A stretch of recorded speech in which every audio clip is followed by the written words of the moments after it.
اردو کہانی سونے کا انڈا۔ ایک بہت لالچی آدمی تھا۔ وہ ہر وقت یہ سوچتا رہتا تھا کہ اس کے پاس بہت سی دولت ہو۔ اس کی وجہ سے اس کے دن رات بس دولت حاصل کرنے میں گزرتے رہتے تھے۔ ایک دن آدمی ایک کھیت میں گیا۔ اس نے دیکھا کہ کھیت کے کونے میں مرغی بیٹھی ہے۔ اس نے ادھر ادھر دیکھ کر مرغی کو پکڑنا چاہا۔ مرغی اڑ کر دور جا بیٹھی۔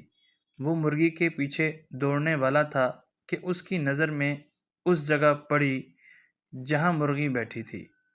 وہ ٹھٹک کر رہ گیا۔ وہاں تو ایک سفید انڈے کی بجائے سنہری انڈا چمک رہا تھا۔ اس کے دل میں خیال آیا کہ وہ انڈے کو پہلے اٹھائے۔ پھر خیال آیا کہ انڈا تو اپنی جگہ سے بھاگ نہیں سکتا، اس لیے پہلے مرغی کو پکڑ لینا چاہیے۔ اس نے بھاگ دوڑ کر مرغی کو پکڑ ہی لیا۔ اب اس نے انڈا اٹھایا تو اس کی خوشی کی انتہا نہ رہی۔ وہ انڈا تو سونے کا تھا۔ وہ خوشی خوشی مرغی کو گھر لے آیا۔ مرغی روزانہ سونے کا ایک انڈا دیتی اور وہ اسے بازار میں بیچ کر پیسے لے آتا، مگر وہ لالچی تھا۔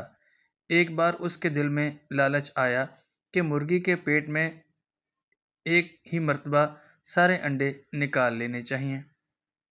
لالچی آدمی بیوقوف بھی ہوتا ہے۔ اس نے جھٹ پٹ ایک تیز چھری نکالی اور مرغی کو سینک کر ڈالا، مگر پیٹ میں کچھ نہ نکلا۔ اب تو وہ بہت پریشان اور حیران ہوا، مگر اب وہ کچھ نہیں ہو سکتا تھا۔